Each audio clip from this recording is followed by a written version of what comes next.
आज का ये एपिसोड शुरू करने से पहले एक छोटी सी बात। क्या आप भी अपना पॉडकास्ट बनाने की सोच रहे हैं? तो एंकर ट्राई कीजिए। ये पॉडकास्ट बनाने का सबसे आसान तरीका है।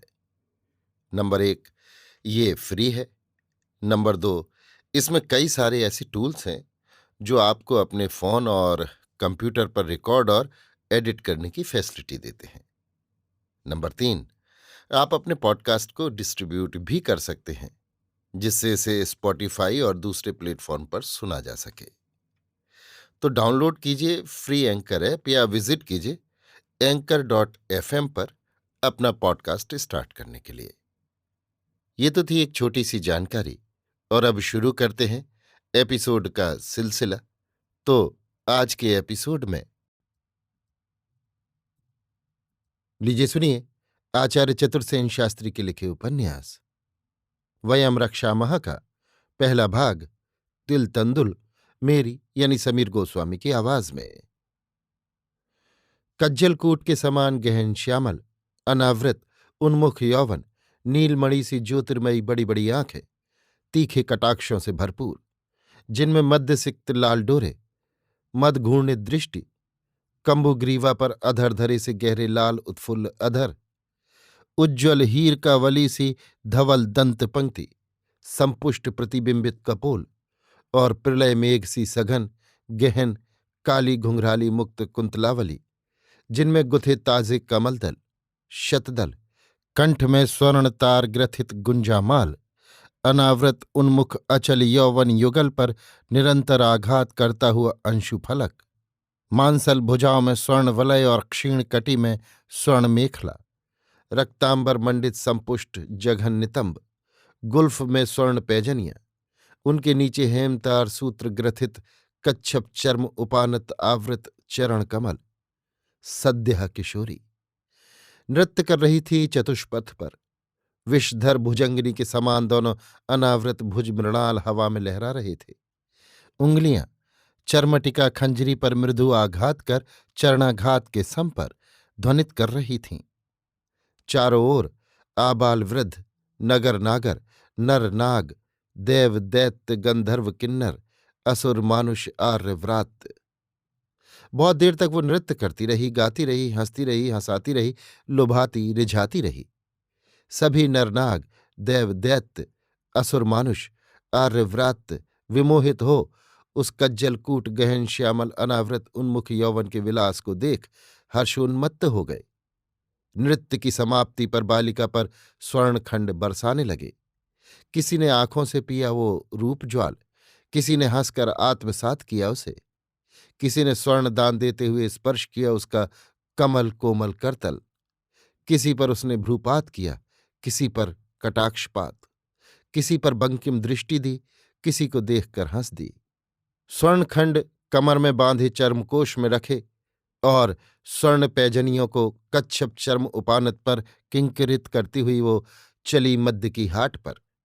बहुजन विमोहित विमूढ़ हो उस उन्मत्त अनावृत उन्मुख यौवन को आंखों से पीते आगे पीछे इधर उधर चले। मध्य की हाट पर जाकर उसने पीठ पुरुष से कहा, दे मध्य। ला स्वर्ण। कैसा स्वर्ण? वो जो अभी चर्मकोश में बांधा है। वो तो मात्र चरण के लिए है। तो मध्य यहां कहाँ है? इन भांडों में क्या गरल है? स्वर्ण जो नहीं देते उनके लिए गरल है, तो गरल ही दे। गरल देने की नगरपाल की आज्ञा नहीं है। मध्य लेना हो तो ले। पीठ पुरुष ने दांत निकाल दिए। ला, फिर मध्य दे। तो ला स्वर्ण। अरे मूढ़, कैसा स्वर्ण? मध्य क्या यों ही बटता है? शुल्क दे। नृत्य क्या देखा नहीं तूने? क्यों नहीं, नेत्रों को अवश्य देखना पड़ा, पर इसमें मेरा दोष नहीं। तू मेरी हाट के सामने आकर क्यों नाची? इतने में एक तरुण भीड़ से आगे आया। उसका किशोर वय था। उज्ज्वल श्यामवर्ण काकपक्ष ग्रीवा पर लहरा रहे थे।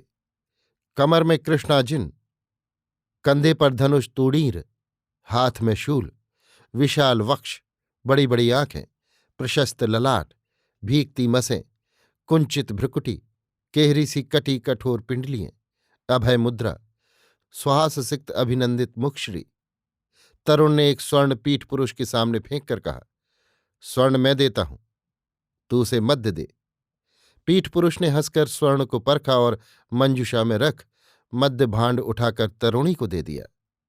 भांड को मुंह में लगाकर तरुणी गटागट मद्य पीने लगी।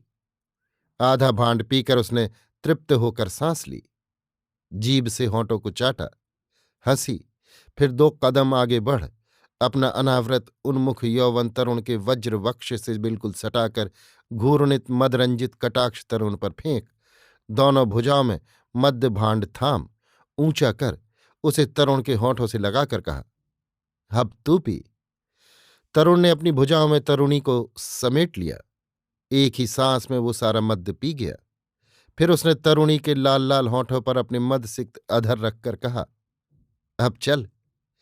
तरुणी हंस दी। उज्ज्वल हीर कावली के समान उसकी धवल दंत पंक्ति बिजली सी कौंध उठी। उसने मद्य भांड फेंक तरुण के कंठ में अपनी भुजवल्लरी डालकर कहा, चल। दोनों परस्पर आलिंगित हो एक ओर को चल दिए। नर नाग देव दैत्य असुर मानुष आर्य व्रात सब नगर नागर पीछे रह गए। तरुण ने पूछा, तेरा ग्राम यहां कहाँ है? उस उपत्यका में, अर्जना के तट पर। और गोत्र? गोत्र भी वही है। कब वो आया है? इसी शरद ऋतु में। कहाँ से? काश्यप सागर तट से। काश्यप सागर तट पर क्या तेरा पुर है? वहां मातृकुल रहता है। किस पुर में? हिरण्यपुर में। तू क्या असुर कुल से है? नहीं, दैत्य कुमारी हूं। और तू? मैं ऋषि कुमार हूं, पर मातृकुल मेरा भी दैत्य कुल से है। और पितृकुल? आर्यव्रात। कहाँ का है तू? आंध्रालय का। तो यहां बाली द्वीप में कैसे घूम रहा है? तेरे ही लिए। तरुण ने हंसकर उसे और कसकर वक्ष से सटा लिया। तरुणी ने उसे ठेलते हुए कहा, दिग्विपन्न सत्य कह। अब तो सत्य ही है, मैं तुझ पर विमोहित हूं। कब से? इसी क्षण से। तो उधर चल। क्या ग्राम में? नहीं, उपत्यका के उस अंचल में। वहां क्या है? विजन वन है, सघन छाया है, एक सरोवर है, उसमें शतदल कमल खिले हैं। चक्रवाक सारस का आखेट वहां बहुत है। हरिण भी है। आखेट अच्छा होगा। आखेट खाएंगे और रमण करेंगे। चल। चल। दोनों उस गहन वन में घुस गए, परस्पर गुथे हुए से। अभी आप सुन रहे थे आचार्य चतुर्सेन शास्त्री के लिखे उपन्यास वयम रक्षामः का पहला भाग, तिल तंदुल, मेरी यानी समीर गोस्वामी की आवाज में।